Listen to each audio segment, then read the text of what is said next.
What's going on YouTube? WWF Hasbro man back again. I got another NASCAR DFS video, and today we're talking the Xfinity series. It's the Alsco Uniforms 300 at Las Vegas Motor Speedway. But before we get started, please give that video a thumbs up and subscribe to the channel for more weekly NASCAR DFS content. Alright guys, before we get to the video, just a quick recap of last week. You know, roster construction didn't really allow me to play all four of my drivers, but you can see this is my double up lineup. This was my cash game lineup from last week at Homestead, Miami. I did highlight Tyler Reddick in the video last week, Riley Herbst, and JJ Yaley. All three drivers just did fantastic. Roster construction actually took me to Noah Gregson then. Obviously he's a very dominant car at Homestead. Unfortunately, he kind of had a mishap there at the end, crashed out. And then I paired him with Colby Howard as well, and he crashed out as well. So, those two drivers really hurt my cash game lineup. Finished 32nd in this one out of 68 entries, top 30 cash. So I was still really close, even having two drivers in an accident. But, back at it again this week. So let's get to the driver review. Alright guys, so let's take a look at some historical data first from this race. Over on the right side here, I have the last 5 races. A few key stats I want to look at is the cautions. So you're not really having too many cautions. About 6 cautions average. 2 of those are going to be for stage breaks. So you're maybe looking at about 4 incidents on track. Last night's truck race, though, they were a little high, so we do need to keep that in mind. No practice, no qualifying. And then I highlighted the lead laps. So the driver leading most laps on average is going to lead about 137. Second most is 37, and the third most is 22nd. So for me, that really shows that we really want to try to make sure we get that one dominator in our lineups. This week, it's an interesting build because you have a bunch of top drivers all the way in the back with some great place differential. And how good their place differential is can almost make up for that dominator if you don't get it right. So there is a total of 140 bonus points available. So you're going to have 50 lead lap bonus points and 90 fast lap bonus points. All right, so you can see here I have up my player pool. Over on the left, those are kind of the guys I'm looking at for cash and GPP. First driver I want to talk about, though, is Noah Gregson. He's got to have a chip on his shoulder after last week. He really got to be gunning for that victory this week. He has a great track history here. His 4 races here, he has a 3.75 average finish. And then the thing that I also want to highlight with that is to keep in mind that he was not the elite driver in this series for the past 2 seasons. That 3.75 average finish was while the drivers like Christopher Bell, Cole Custer, Chase Briscoe, even Tyler Reddick were all regulars in this series. Now it's pretty much Noah Gregson and Austin Cindric, I feel as though, kind of leading the charge right now in this series. So to have a 3.75 average finish with those other elite drivers in there is still very good.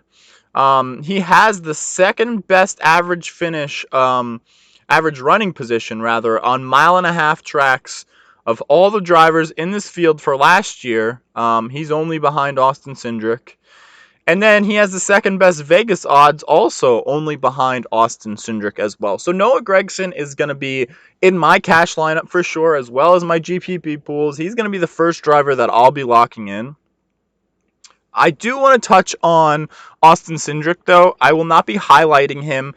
He's a borderline cash play for me right now. And I think for you, what you need to decide is, listen, he's starting up front. He has a really good chance to dominate the first portion of this race. Do you think Austin Cindric gets out front and dominates this race? We saw a lot of cautions last night, which really hindered anybody's ability from opening up a large interval of a lead. If we don't see those cautions in the Xfinity race today, Cindric gets out front, he can easily lead all of stage one. Now we saw, and in track history, you can move through this field really fast, especially on some fresh tires, especially starting the race. So some of these guys, Reddick, Gregson, Allgaier, they could be up front pretty quick towards the end of stage one. Caution, repit, rack them up. And start a stage two, these guys could be leading. So that's going to be your question. So Austin Cindric, I'm not highlighting. He's definitely GPP pool for me without a doubt. I'm debating whether or not he'll be a cash play for me, but I just wanted to talk a little bit about Austin Cindric as well. All right, and the next driver that I want to talk about, Brandon Brown, $6,900. This guy is, first of all, I'm going to start with just how cheap he is. $6,900 for Brandon Brown is pretty cheap. We were seeing him consistently in high sevens. He cracked 8 at times last year. He's about $1,000 too cheap. So right there is value. Starting 25th, just his averages here, he's consistently in that 13 to 15 range. If you look through, it's a 15th place average finish at this track in his last 4 races, a 13th place average finish at this track in his last 2 races. He had a 13th place average finish on 15 mile-and-a-half tracks in 2020, so that's a pretty big sample size. Brandon Brown, I think, is a great play. Saving that salary all the way down here. Great point per dollar play. He's going to help you get those Reddicks, Gregsons, Allgaiers, Cindrics into your lineup. So Brandon Brown, I'm going to be locking into my cash game lineups. All right, and the third driver I want to talk about, another value play at $5,000, starting 32nd, is Jesse Little. So Jesse Little, he did switch race teams. He is now racing for BJ McLeod this year. It's the same car that Vinnie Miller primarily drove last season.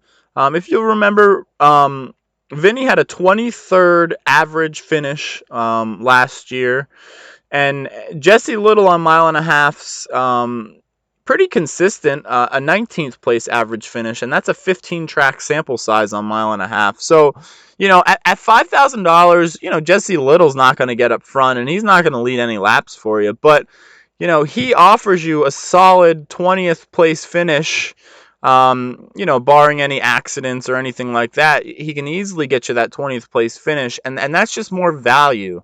Because the next thing I want to talk about is kind of roster construction then. So if you're looking at this slate, what I really think you need to do is make a decision on what you think is going to happen. What's the narrative in this race? Now, as I touched on earlier, if Austin Cindric can dominate this race, if he can get out front, and he's Vegas's choice, he has the best odds, he has the best average finish at mile-and-a-halfs last year. If Austin Cindric can get out and dominate this race and pick up those bonus points, you got to get him into your lineup. And you can pair Cindric very easily with a bunch of these guys up top. Now, this would be my suggestion if you're going to go with a Cindric, and then you could get yourself a Noah Gregson. Obviously we talked about Brandon Brown being good value, Jesse Little being good value. So those 4 right there are $33,700. So let's say if you like Harrison Burton. Now I think he could be maybe a little overlooked. Starting 22nd, he gives you some place differential, and I think he could even get up there and contend for a win as well. So with those 3 drivers, you're going to be left with about $6,400. So you could grab anybody from Bailey Curry straight on down, and Bailey Curry and Colby Howard both starting next to dead last. I think they're pretty good plays. I could see them finishing in the mid-20s. So you could grab Bailey Curry as your last play, and that could be your lineup. 3 potential dominators up top and 3 great value plays. On the flip side, though, I also just want to touch on, if you like Noah Gregson and you don't think Austin Cindric is going to dominate this race, you could go with 3 great value plays, starting 40th, 34th, and 37th. Tyler Reddick, Noah Gregson, Justin Allgaier, And then I think you pair him with some of these great value guys. Again, you can go to Jesse Little. You can go to Brandon Brown. And then you're left with 4,200. So actually, you wouldn't be able to hit Brandon Brown. So let's try that again. Reddick, Gregson, Allgaier, Little. Now you're left with about 5,500 per driver. So, you're really looking at the value menu there. But Stephen Parsons and maybe Matt Mills, who have a little bit better floor, starting 33rd and 31st. That gets you to 48.8. You could go up off of Matt Mills to maybe a Jade Buford. He would fit in that lineup. So then you would have Buford, Reddick, Gregson, Allgaier, Little, and Parsons. That would get you there. Buford's been running pretty good this year. That's not a bad lineup at all. But I think ultimately the narrative there that you need to decide is, are you playing Austin Cindric? Do you think he's going to dominate? Because if you think he's going to dominate, he's a great play. But starting second, if he's not going to dominate and he's not going to get you those bonus points, then I'm fading Austin Cindric.